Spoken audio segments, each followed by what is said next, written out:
a beaucoup aimé ce matin François Sarano, mais on va adorer, on va vraiment adorer Sabrina Krief. Et vous allez nous parler, allez, je vais vous lancer comme ça, c'est-à-dire que nos modes de vie ont un impact négatif ou positif sur la vie des grands singes. Comment nos actions ici, en France, peuvent avoir un impact sur les grands singes, sachant que en 40 ans, 70% de la population des grands singes a disparu. Merci beaucoup Fanny pour cette introduction. Bonjour à toutes, bonjour à tous. Je suis ravie d'être là et effectivement, on va changer un peu de décor. On va passer des bords de la Loire et de ce joli paysage. Un décor africain et pour rester malgré tout dans la thématique, voir comment nous, Français, on peut avoir un effet, un impact sur la biodiversité tropicale et tout particulièrement sur la préservation des grands singes et de leur habitat. Donc, partons tout d'abord rapidement dans les forêts tropicales, juste pour vous rappeler bien sûr que nos plus proches parents sont les primates, mais quand on parle des primates, souvent quand on demande au grand public, ils sont capables de citer 4-5 espèces, babouins, etc. Mais généralement, personne ne se rend compte que les primates sont représentés par plus de 500 espèces. Qui sont répartis de façon assez générale. 90% de ces 500 espèces se trouvent dans les forêts tropicales. Et c'est pourquoi ces espèces sont emblématiques de nos actions sur les forêts, qui sont des habitats aussi très très importants pour les populations humaines. Et malheureusement, aujourd'hui, les chiffres sont criants, alarmants. Plus de 55% de ces espèces sont en voie de disparition et les 3/4 des populations sont elles aussi en déclin. Vous le voyez, cette zone vraiment chaude de ce hotspot de biodiversité se trouve autour de l'équateur. Et quand on va dans cette forêt tropicale, on peut avoir jusqu'à une vingtaine d'espèces de primates qui cohabitent dans un même environnement. Donc même au sein de cette forêt très diverse, la diversité de primates est élevée. Parmi ces 500 espèces, il en existe 7 qui sont encore plus proches de nous, que sont donc les hominidés, avec 2 espèces de gorilles, 2 espèces de chimpanzés, le chimpanzé commun et le bonobo. Donc ces espèces vivant en Afrique, et les orang-outans, donc 3 espèces. Et toutes sont soit en danger critique d'extinction, selon la liste rouge de l'Union internationale pour la conservation de la nature. Or, on a aussi aujourd'hui les informations qu'il faut pour pouvoir agir, puisque le constat a été fait de cette disparition enclenchée. Comme Fanny le rappelait, c'est concernant les grands singes, 70% des populations qui ont disparu au cours des 40-50 dernières années, à peine le temps de les connaître et de les découvrir, puisque Jane Goodall a commencé à travailler sur ces espèces, et tout particulièrement donc sur les chimpanzés, il y a à peu près le même nombre d'années. Aujourd'hui, les menaces sont clairement connues, clairement identifiées. La première étant la perte de l'habitat à cause de l'agriculture intensive. Et pour cela, on estime que 75% des populations des espèces de primates sont en danger. Donc pas uniquement, évidemment, à cause de l'agriculture, mais aussi de l'exploitation forestière directe. D'autre part, la chasse, et plus particulièrement le braconnage, sont aussi responsables de cette disparition. Braconnage, puisque, évidemment, qui dit espèce en danger, dit espèce protégée, et évidemment, donc, des mesures parfois difficiles à faire respecter.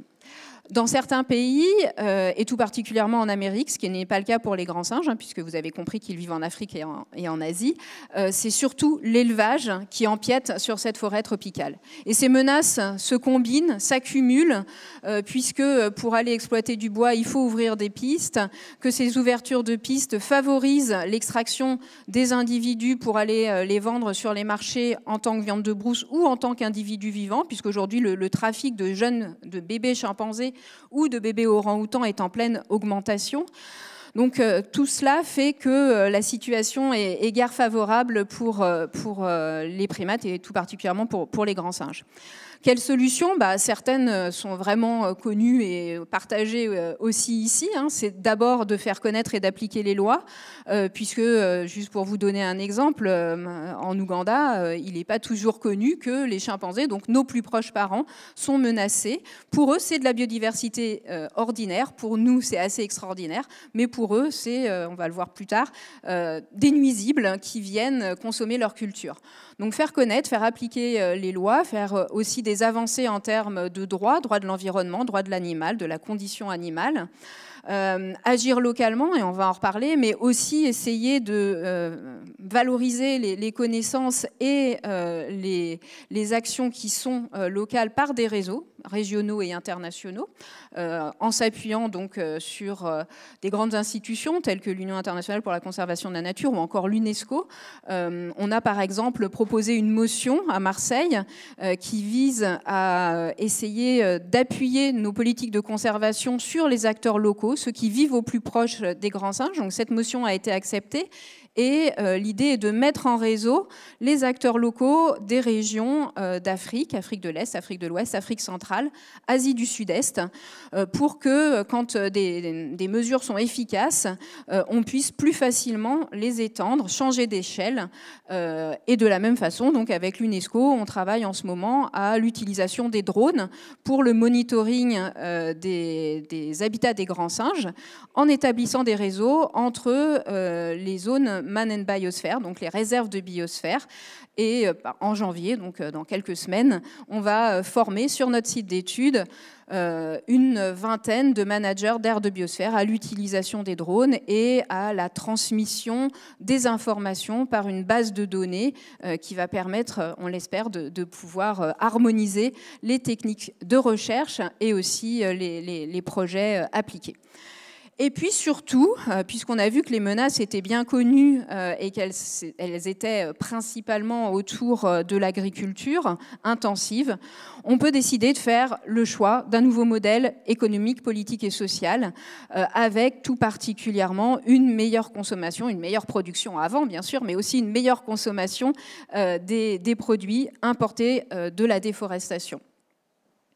Donc pourquoi est-ce que c'est important non seulement de protéger les grands singes et ces habitats, bien parce que en utilisant cette biodiversité extraordinaire pour nous, on protège des animaux plus moches, donc comme cette fameuse araignée dont on parlait tout à l'heure, et probablement bien moins connue. Donc ce rôle d'espèce charismatique, emblématique, porte-drapeau, fait qu'en les protégeant, on va pouvoir protéger la biodiversité extraordinaire que représentent les forêts tropicales.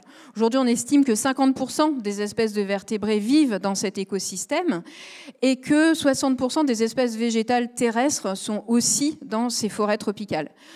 Donc, encore une fois, c'est utilisé, mais de façon vertueuse, on va dire, l'image des grands singes, parce que ce sont nos plus proches parents, parce qu'on entre en empathie avec eux, pour plus généralement protéger des espèces moins charismatiques.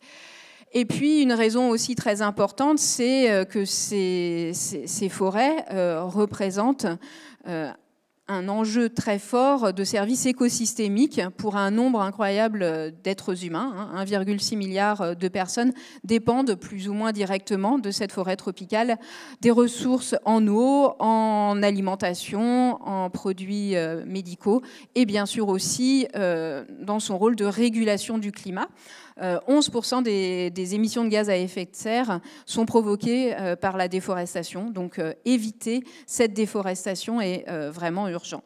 Le rythme d'exploitation est énorme. On considère qu'il y a 100 millions d'hectares en 20 ans qui ont été détruits. Souvent, c'est beaucoup plus parlant pour certains. C'est l'équivalent de 14 terrains de foot en une minute qui sont détruits de forêts tropicales. Donc voilà, je pense que pour certains, ça rend mieux compte de la rapidité de cette destruction et du rythme incroyable qu'il va falloir essayer d'atténuer si on veut mieux protéger notre biodiversité et faire en sorte que ces populations locales puissent bénéficier des services écosystémiques, mais plus généralement l'humanité entière. Voilà, donc l'urgence, vous l'avez compris, est là. On a fait le constat et de la perte et des raisons de cette perte. Et on peut aller encore plus précisément s'interroger sur quels sont les produits les premiers responsables de cette déforestation. Et en 2018, en fait, une stratégie nationale a été mise en place, la stratégie nationale de lutte contre la déforestation importée, qui aujourd'hui change d'échelle aussi, puisque l'Union européenne s'interroge et va tenter de faire appliquer cette stratégie donc, à une échelle européenne. Et donc, vous voyez que la principale commodité, comme on dit, donc ressource alimentaire qui sert principalement au bétail, qui est responsable de cette déforestation, est le soja, suivi par l'huile de palme, le maïs, les produits dérivés du bois, le café, le cacao, la viande de bœuf et le coton. Ce sont vraiment les produits qui ont été identifiés comme étant les produits responsables des enjeux les plus importants en termes de déforestation. Donc parmi les produits qu'il est assez facile en tant que citoyen de pouvoir mieux consommer, bien sûr vous avez tous entendu parler d'huile de palme, mais plus proche de l'habitat des grands singes se trouve le café, le cacao et on en parlera un peu plus tard, le thé par exemple. Juste deux exemples, celui de l'huile de palme que vous connaissez bien, qui est après donc, le soja, la matière première qui induit le plus de déforestation importée par l'Union européenne, car encore une fois, là, ce n'est pas à un niveau mondial, c'est vraiment à l'échelle de l'Europe. Et qui a été responsable de 40% de la déforestation en Malaisie. Donc on parle de grands singes et évidemment, vous savez que les orang-outans vivent en Indonésie et en Malaisie. Donc là aussi, un impact extrêmement fort sur ces habitats. Et dans le monde, 80% de cette huile de palme est destinée à l'alimentation. Alors c'est beaucoup moins en Europe et encore moins en France, puisque les biocarburants ont une place beaucoup plus importante. Mais malgré tout, on peut aussi, par le biais de notre alimentation, du choix de nos cosmétiques, avoir un effet sur cette matière première qui est produite aux dépens des orang-outans et de l'habitat des orang-outans et de plus en plus aussi malheureusement qui gagne de la place en Afrique. Le cacao, un autre exemple, les 5 premiers pays producteurs qui avaient été identifiés en 2015 sont tous des pays de l'ère de répartition des grands singes et tout particulièrement des pays où on trouve encore beaucoup de ces grands singes, la Côte d'Ivoire, le Ghana, l'Indonésie, le Nigeria et le Cameroun. Or, 84% de la surface mondiale est représentée par ces 5 pays. Donc là encore, des enjeux très importants et pourquoi aussi ces 2 produits? Parce que ces 2 produits sont particulièrement attractifs pour les grands singes. Comme nous, ils aiment le cacao et comme nous, ils aiment les noix de palme qui sont grasses et qui sont appétantes. Donc non seulement ça a un effet sur l'habitat, mais ça a aussi un effet sur le conflit entre les humains et les producteurs. Et la France, là aussi, en termes de cacao, est bien placée en tant que consommatrice. Ah, zut, un peu trop vite.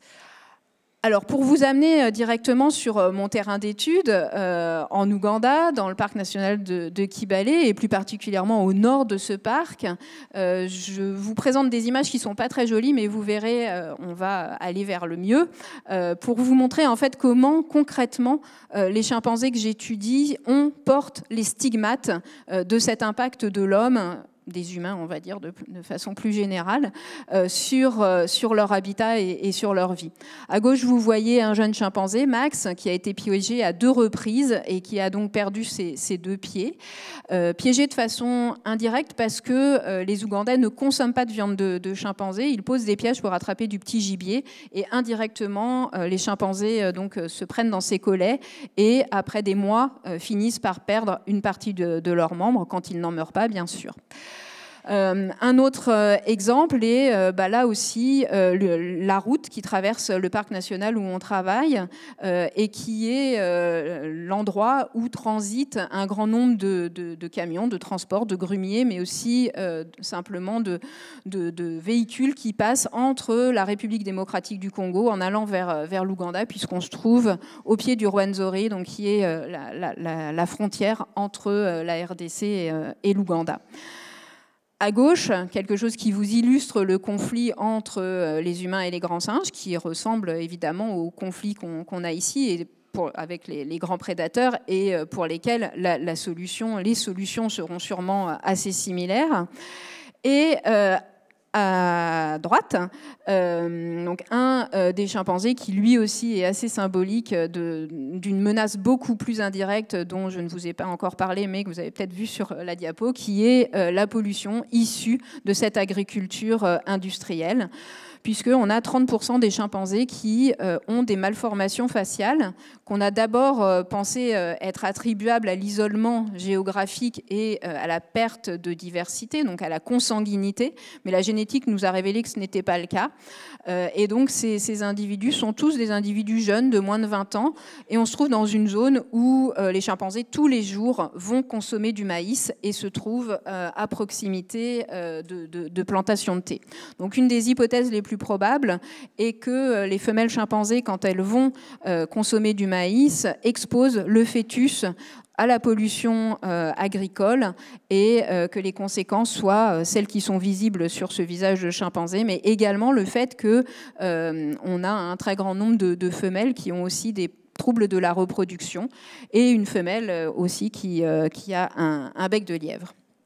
Alors, on parlait d'agir évidemment sur la protection des forêts, et vous l'avez compris, il faut être vraiment plus large que ça. Il ne faut pas se contenter de protéger la forêt tropicale comme un habitat, et tout particulièrement la forêt primaire, comme un habitat à mettre sous cloche. Il faut élargir ces actions, et ici vous voyez donc l'habitat des chimpanzés, et à quelques mètres les zones agricoles, ou en tout cas les zones érodées qui subsistent après passage de l'agriculture. Et ici une des mesures qui a été mise en place pour essayer de freiner le passage de la faune sauvage vers les champs des humains. Donc une tranchée large de 3 mètres de 3 mètres et profonde de 3 mètres, faite pour éviter le passage des éléphants, puisque la forêt où on est abrite aussi des éléphants, et également donc des chimpanzés, même si quand elle est mal entretenue, 3 mètres, c'est pas grand-chose pour eux pour sauter. Et donc s'il n'y a pas trop d'arbres à la bordure, ils sont capables de pénétrer dans les champs. Mais vous voyez en fait l'état des zones agricoles, et le fait que la plupart des villageois, des fermiers, pour pouvoir cultiver, ont besoin d'aller faire des kilomètres pour aller chercher de l'eau, pour arroser leurs terres, alors qu'on est dans une zone à 1600 mètres d'altitude, qui est une zone de forêt pluviale, avec une terre extrêmement fertile, et qu'il suffit d'avoir un petit peu de couvert forestier, comme c'est le cas de Clovis, qui est un de nos assistants ici, dans son petit lopin de terre, pour ne pas avoir besoin d'arroser, et pour pouvoir cultiver tout particulièrement donc des ressources comme ici du piment, qui n'est pas attractif, qui est voire même repoussant pour les chimpanzés, les babouins ou les éléphants, et pour donc pouvoir éviter ce conflit, mais aussi cette érosion de la biodiversité. Donc là, le choix peut être relativement vite fait. Et en ce qui concerne donc l'autre produit d'importation dont je voulais vous parler, à part le café, l'huile de palme et le cacao, ce qui a grignoté petit à petit la forêt ougandaise, c'est le thé. Et donc en bas à gauche, vous voyez ce qui est le paysage le plus fréquent autour du parc national.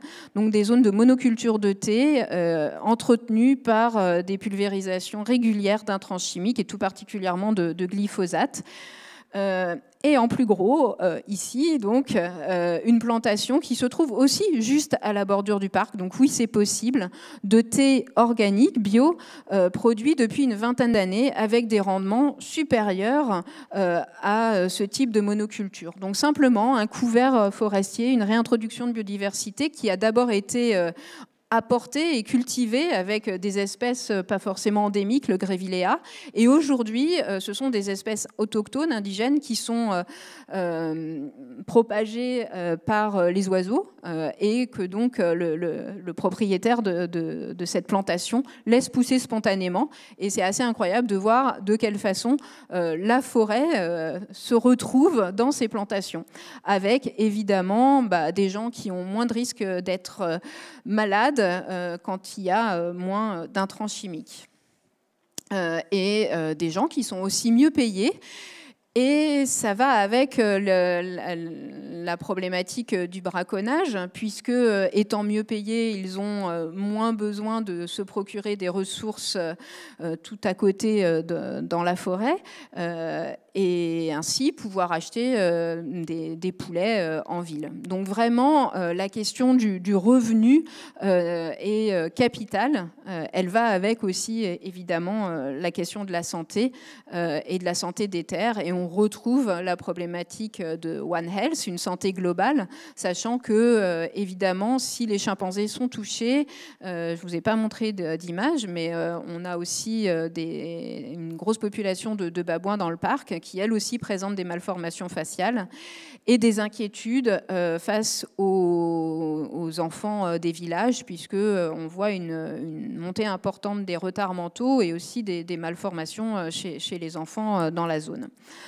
Donc voilà, le rôle des grands singes peut aussi être un rôle de sentinelle pour alerter sur les risques qu'encourent les populations humaines qui vivent à côté, et pour aussi nous alerter sur les dégâts qu'on produit sur cette biodiversité et sur cette forêt. Leur disparition est bien associée à la disparition de ces forêts.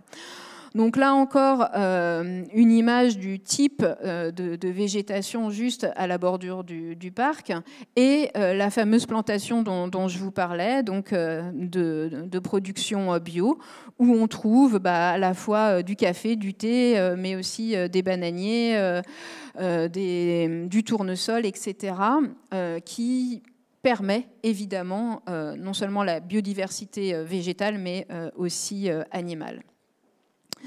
Donc, sachant cela, je suis donc vétérinaire de formation. J'ai travaillé sur les chimpanzés pendant une dizaine d'années, mais malgré tout, on ne peut pas rester insensible à ce qui se passe autour de la forêt. Et donc aujourd'hui, nos projets consistent principalement à essayer de réconcilier ces zones de lisière avec l'intérieur de la forêt. Et donc, notre projet s'axe sur trois axes.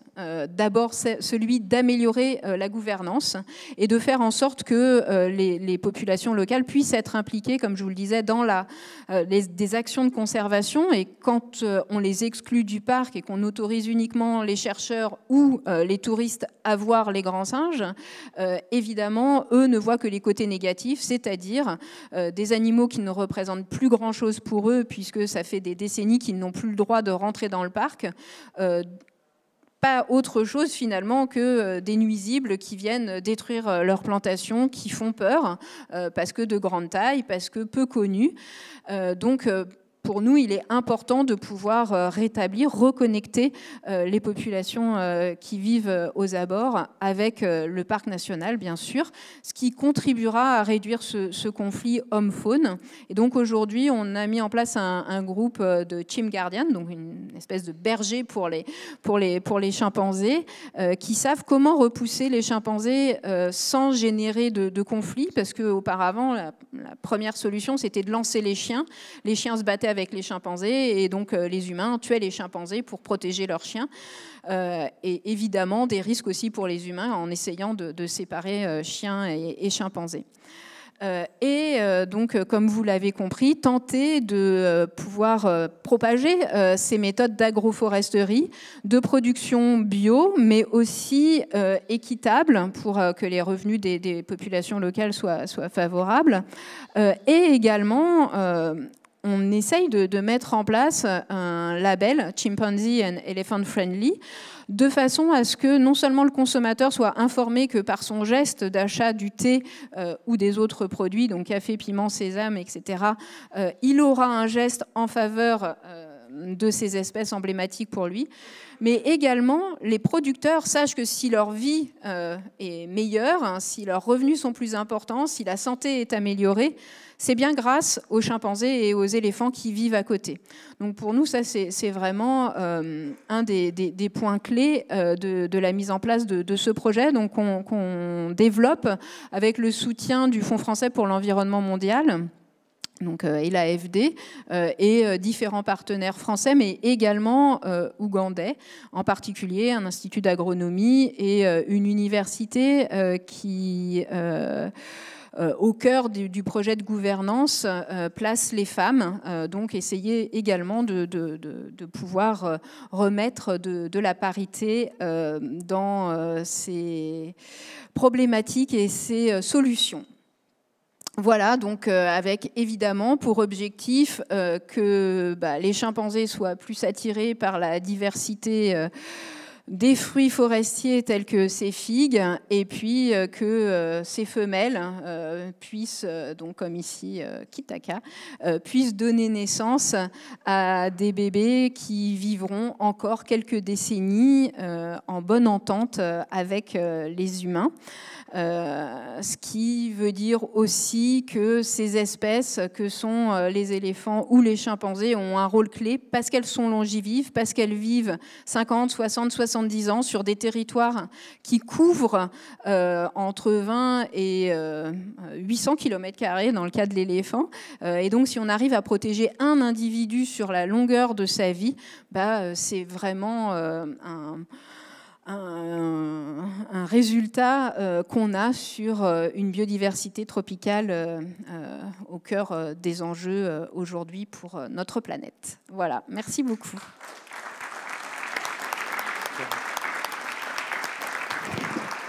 Merci beaucoup, Sabrina. Merci. On va donner l'opportunité à la salle de poser des questions. Et on va faire tourner un micro si question il y a. Est-ce que quelqu'un voudrait poser une question à Sabrina, qui nous fait l'honneur d'être ici, à Tours? Ah oui, alors, effectivement, on a nos internautes aussi. Quels sont les labels, les appellations pour les bonnes cultures en dehors de la France ou de l'Europe pour des normes équivalentes? Bon, alors on a les labels bio, etc., commerce équitable, et puis il y a des logos tels que Rainforest Alliance.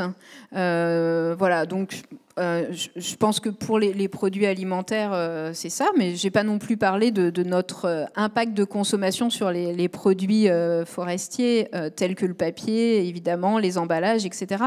Donc notre consommation, c'est notre consommation alimentaire, avec tous les produits du petit-déj, hein, on l'a vu.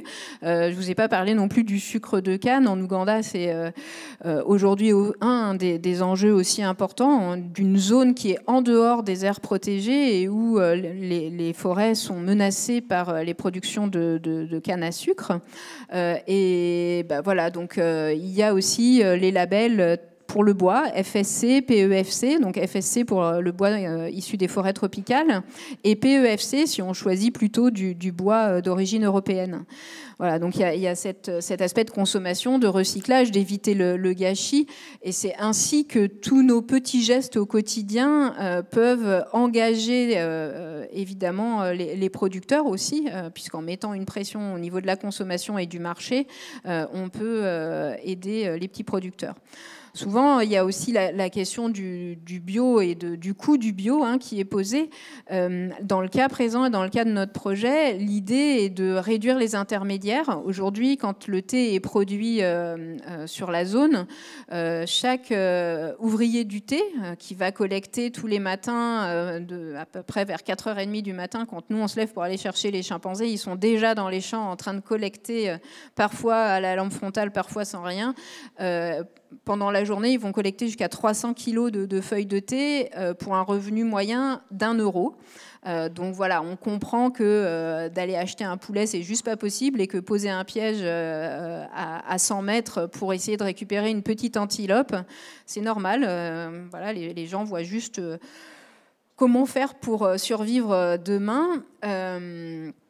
eh bien, le label commerce équitable permet de garantir aux gens des revenus convenables, un accès aux soins, aux hôpitaux et à l'éducation, ce qui est évidemment aussi capital. Et donc, en réduisant les intermédiaires, puisque aujourd'hui, donc, le thé est produit en Ouganda et vendu à Mombasa aux enchères, pour après être acheté et distribué aux grosses sociétés. Là, l'idée est vraiment d'avoir un usage direct du producteur vers un marché français. Donc, on a déjà plusieurs sociétés qui distribuent du thé en France, qui nous ont proposé d'utiliser ce thé. Et donc, voilà, on permet de cette façon, selon nos calculs, de multiplier par 10 à 20 le revenu de chacun des ouvriers du thé. À quel stade on en est? Je continue, parce que comme il n'y avait pas trop de questions, si vous avez des questions entre-temps, vous levez la main, comme ça je m'arrête. Mais là où on en est aujourd'hui, c'est on a acheté des chaînes de séchage pour essayer de modifier aussi la production, le process de production du thé.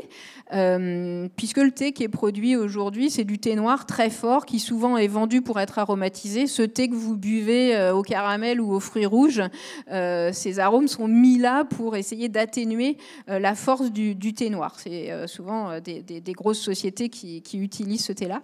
Or, le thé de Kaongi Estate, que je vous ai montré, est soit du thé vert, mais on ne peut pas faire du thé vert toute l'année. Le thé vert, c'est les petites feuilles, les petits bourgeons qui sont collectés. C'est du thé très, très précieux. Et ce thé, on a déjà essayé de le vendre en France. Et effectivement, il a été vendu 40 fois plus cher que le prix qui est vendu localement. Et donc là, on essaye de faire un thé noir de meilleure qualité, un thé orthodoxe, avec une petite chaîne de séchage que on va pouvoir ensuite transmettre aux communautés locales. Donc là, le protocole est mis en place et en janvier, en principe, les communautés locales vont avoir leur propre chaîne de séchage et vont pouvoir se grouper donc en association, en coopérative et directement produire leur thé de bonne qualité. Voilà, on n'en est pas encore à l'étape d'avoir fini la conversion vers le bio, mais en tout cas, on est en route vers un thé premium qui, de toute façon, sera vendu à meilleur prix. Je dis peut-être une bêtise, mais le label Commerce équitable est peut-être le plus connu de tous les labels. Qu'en est-il des autres et qui ne sont pas peut-être suffisamment identifiables par les consommateurs ? Oui, alors je vous ai parlé du label Chimpanzee Friendly qui n'existe pas encore. Hein. C'est pour quand? Il existe en fait une certification Wildlife Friendly. Pour l'instant, il y a quelques espèces qui sont représentées. Par exemple, il existe un thé Elephant Friendly, mais la charte avec le cahier des charges n'existe que pour les éléphants d'Asie. Donc c'est pour du thé asiatique. Donc on va essayer de développer pour les éléphants d'Afrique. Il existe par exemple un logo Gorilla Friendly, mais c'est pour le tourisme aux gorilles. Donc c'est vraiment s'assurer que les mesures de préservation et d'évitement de transmission de maladies sont respectées pour les écotouristes qui viennent voir les gorilles de montagne. Donc le développement alors la première étape sera d'utiliser un label un peu générique Wildlife Friendly, puis d'essayer de développer dans les 2 prochaines années un cahier des charges et une charte Chimpanzee Friendly avec d'autres organismes, soit de recherche, soit des ONG qui elles aussi travaillent sur les chimpanzés dans des zones où il y a de la production de thé, de café, de cacao.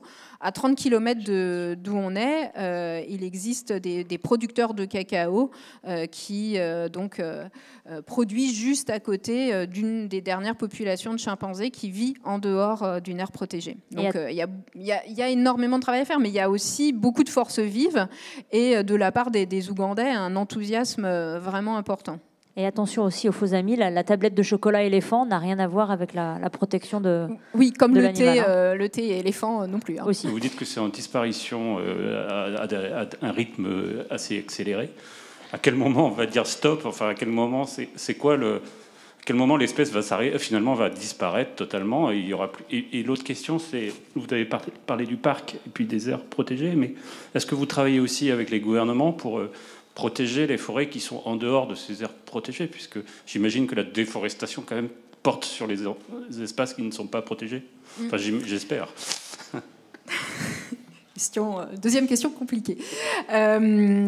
Première question, jusqu'à quel point on peut considérer que l'espèce va pouvoir survivre. En fait, aujourd'hui, les projections sont plus sur des nombres d'individus de population viable. Et pour les grands singes, on considère que 100 individus, c'est vraiment le seuil au-dessous duquel la population n'est pas viable. Et donc, il y a une étude qui a été faite pour les orang-outans, par exemple, et il y a à peine la moitié aujourd'hui des populations d'orang-outans qui sont viables. C'est-à-dire que les zones sont tellement fragmentées que non seulement, évidemment, le nombre global est très faible, mais quand on regarde dans chacune des poches de forêt, le nombre d'individus l'est aussi. Et donc, quand on dit, et c'est ce que les projections laissent à penser, que les grands singes auront disparu dans 20, 30 ou 40 ans,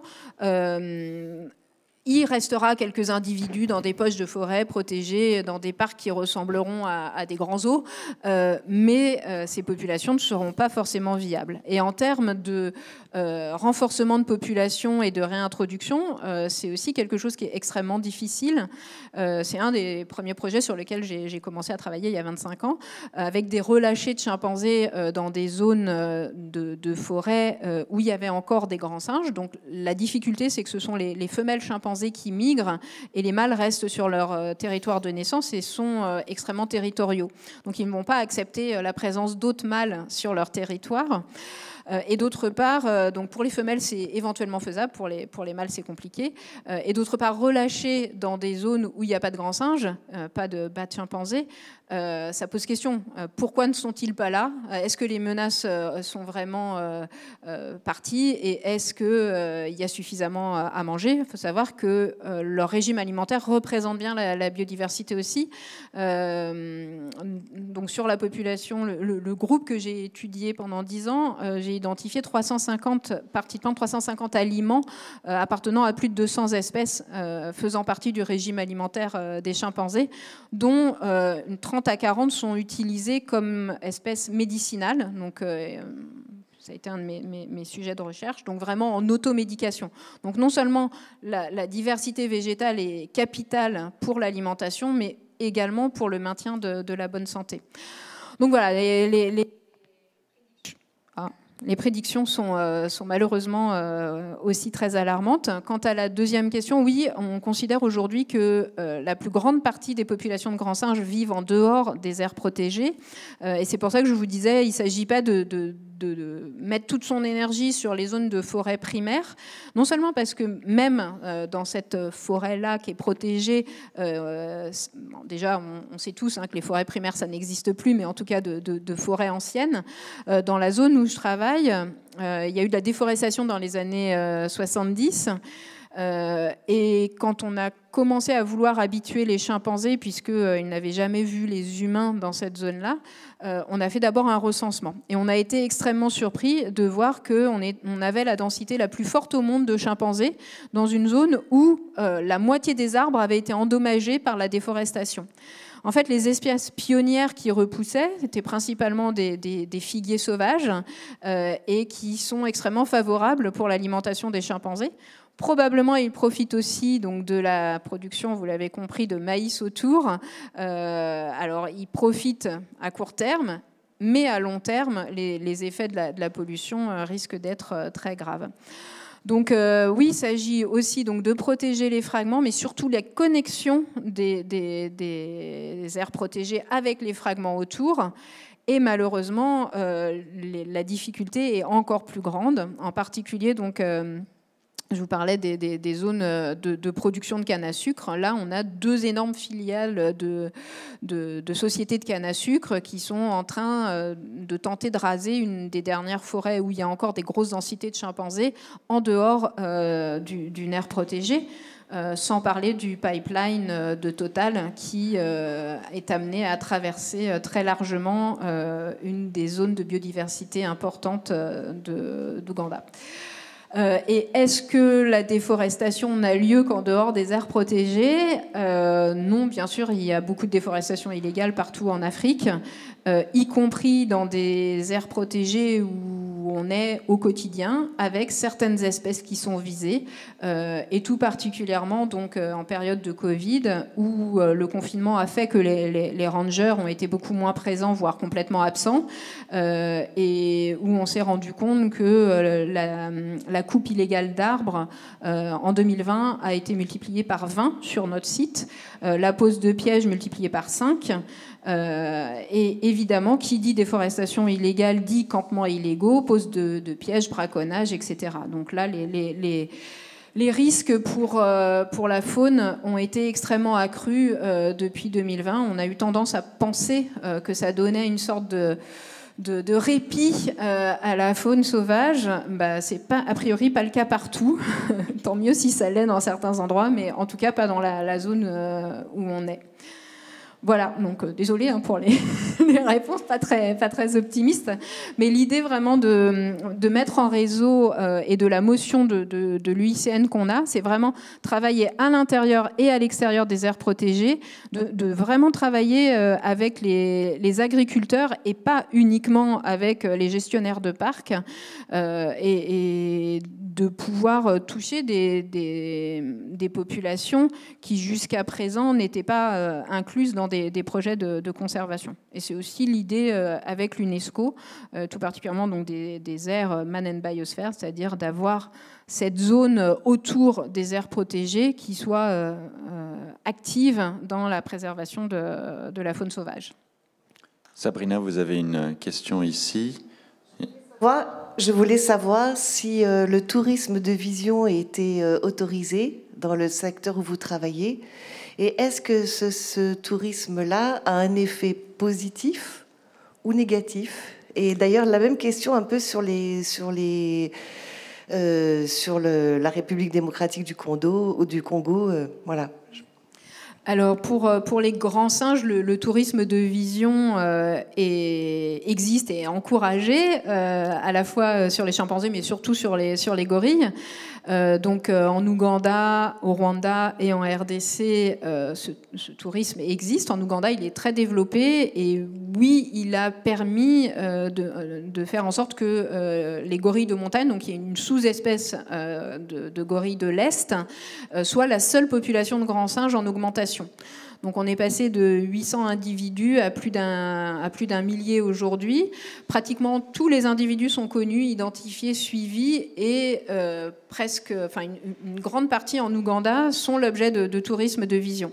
Alors quand les mesures sont bien respectées, à savoir 1 heure seulement de contact visuel avec les gorilles, une distance de 8 à 10 mètres avec eux, aujourd'hui le port du masque constant, et le fait de ne pas aller voir les gorilles quand on a un rhume ou quoi, ça a été très positif. Donc avec peu d'impact du tourisme sur la survie des gorilles, mais surtout un énorme impact sur la lutte anti-braconnage, puisque aujourd'hui les revenus dans cette zone ont été vraiment augmentés pour l'ensemble de la population, c'est-à-dire évidemment les rangers, les porteurs, toute la logistique autour de préparation de repas pour les touristes, les lodges, mais aussi les écoles, les routes, voilà. Donc l'ensemble de la population a énormément bénéficié de ça. Et aujourd'hui, dans un village, s'il y a un braconnier qui est identifié, il est tout de suite passé à tabac et il n'y a plus de braconnage dans cette zone-là. Alors pourquoi ça ne marche qu'à une échelle aussi locale ? Parce que même si l'Uganda Wildlife Authority, donc l'autorité de gestion de la faune, essaye de répercuter en fait les bénéfices qui sont générés par le parc sur les autres parcs et sur les autres communautés locales, ça reste à une échelle très très faible, hein, puisque ce ne sont pas les permis gorilles qui génèrent des sous, mais les entrées dans les parcs. Aujourd'hui, alors avant le Covid, hein, pour aller passer 1 heure avec les gorilles, il fallait compter à peu près 1 000 € par personne. Donc vraiment, voilà, ça se mérite hein, de voir les gorilles. Mais malheureusement, le pourcentage qui revient aux communautés locales, c'est sur l'entrée. Et l'entrée du parc, c'est une 40aine d'euros. Et donc c'est 20% de cette somme-là. Donc finalement, localement, le bénéfice existe. Mais quand c'est répercuté après sur les autres communautés locales, pas tellement. Voilà. Et pour les chimpanzés, en fait, le tourisme de vision existe aussi. Il est beaucoup moins facile à mettre en place parce que les chimpanzés bougent beaucoup plus, sont beaucoup plus difficiles à suivre, sont beaucoup plus difficiles à trouver. Et puis, quand il y a du monde autour, comme ils ont un peu peur des humains toujours, même quand ils sont habitués, ils ont tendance à être surtout en hauteur. Donc c'est beaucoup moins gratifiant, c'est beaucoup moins impressionnant, c'est beaucoup moins emblématique. Et donc pour les chimpanzés, ça marche moins bien. Il faut être beaucoup plus actif aussi pour réussir à les voir et les suivre. Voilà, mais généralement, c'est plutôt positif en ce qui concerne les grands singes. Ça ne peut pas être répliqué partout. Les gorilles de l'Ouest sont beaucoup plus agressifs que les gorilles de l'Est, que les gorilles de montagne. Donc les approcher, c'est compliqué.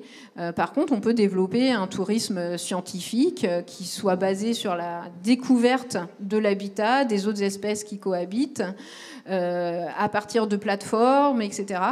Donc, je pense que l'enjeu, c'est vraiment de changer un peu sa vision et de ne pas se dire on veut juste faire un selfie à côté d'un gorille, ce qui là est vraiment mauvais, parce que ça veut dire s'approcher, ça veut dire enlever son masque, etc. Mais un tourisme de découverte plus général et aussi sur un temps plus long, quoi. Pas se dire on va passer 1 heure avec les gorilles, mais oui, on va là-bas et on y reste 3 jours, 4 jours pour découvrir autre chose que juste les gorilles. Merci beaucoup, Sabrina Krief. Excusez-moi, j'ai l'impression que c'était très très fort, pardon, en volume. Dernière petite question avant de vous libérer. Vous avez parlé donc de consommation, de tourisme plus respectueux, s'intéresser à toute cette histoire malheureusement récente de la disparition des grands singes en Afrique. Est-ce qu'il y a une dernière chose que nous pouvons faire? Et je pense, en tant que citoyen en biodiversité quotidien, est-ce que les associations environnementales ont besoin de plus de bénévoles aussi? Est-ce qu'il y a des chercheurs qui ont besoin de plus de stagiaires, de plus d'assistants de recherche ou de bénévoles aussi? Je pense aux personnes qui sont révoltées par ces faits-là. Mais vous parlez surtout des solutions. Et est-ce qu'il y a une dernière solution d'engagement à faire valoir? Oui, nous-mêmes, en fait, la plupart du travail de conservation est fait par le biais de mon association. Donc oui, de toute façon, aider les ONG de conservation, que ce soit localement en France ou en Afrique, c'est super important. Évidemment, soutenir. Aujourd'hui, on a une équipe de 25 personnes avec seulement 8 personnes qui sont dédiées vraiment au suivi des chimpanzés. Tous les autres travaillent à enlever les pièges, faire de la sensibilisation, essayer d'aller pas uniquement dans les écoles, mais bien avec les producteurs de thé et les usines de thé, pour faire aussi en sorte que, d'une façon plus globale, les sociétés thé donnent des repas équilibrés à leurs employés, ce qui éviterait, encore une fois, qu'ils aillent braconner, mais aussi qu'ils aient suffisamment à manger, qu'ils ne mettent pas tous leurs sous dans autre chose que l'alimentation. Voilà, donc oui, le soutien aux associations est capital. C'est bon. Et notre association s'appelle Projet pour la conservation des grands singes. J'allais vous demander de le dire. Oui, on peut l'applaudir pour toute son action et cette présentation. Et je reviendrai quand on aura un bon thé bio, chimpanzee and elephant friendly, vous le présentez. On l'attend avec grande impatience pendant votre présentation. Oui, pendant votre présentation, Fanny me donne un coup de coude et dit on arrête le café et le thé demain, sauf si on sait exactement d'où ça vient. Donc, non, oui, il faut pas. Il faut, franchement, si elle rigolait un peu, mais ouais. Boycotter, c'est pas forcément la solution. C'est mieux consommer et consommer des produits. Voilà. Mais c'est juste pour dire. Rien que le bio, c'est déjà énorme. Là, je vous ai pas donné les chiffres, mais c'est 15 intrants chimiques dans les rivières qui coulent à 4 km des zones d'épandage, dont la majeure partie sont interdits en Europe. Faut se dire que quand on boit du thé, on boit des choses qui sont interdites pour l'agriculture. Donc les mesures miroirs, c'est pas n'importe quoi. C'est-à-dire que même si nous, ici, on interdit le glyphosate à des concentrations très hautes, vous risquez de boire du glyphosate au thé quand vous buvez votre thé. Donc aujourd'hui, le bio de produits importés, c'est vraiment important. Et quand on boycotte, en fait, si on boit plus de thé et qu'on se dit bon allez, je bois plus que de la tisane faite avec des plantes locales ou je remplace le café par la ricorée, du coup ces petits producteurs, ils auront aucun débouché. Donc il faut qu'ensemble, on fasse en sorte que ces petits producteurs puissent avoir des débouchés, parce que s'ils n'ont plus de revenus, là c'est pire. Ça va encore entraîner plus de déforestation pour essayer de trouver une autre culture à faire. Donc faut y croire. Il y a déjà des produits vertueux, donc entre autres du thé bio et du thé commerce équitable. Voilà, donc il faut juste tracer et continuer à boire du bon thé, du bon café. Merci Sabrina Krief, merci à vous tous pour votre attention.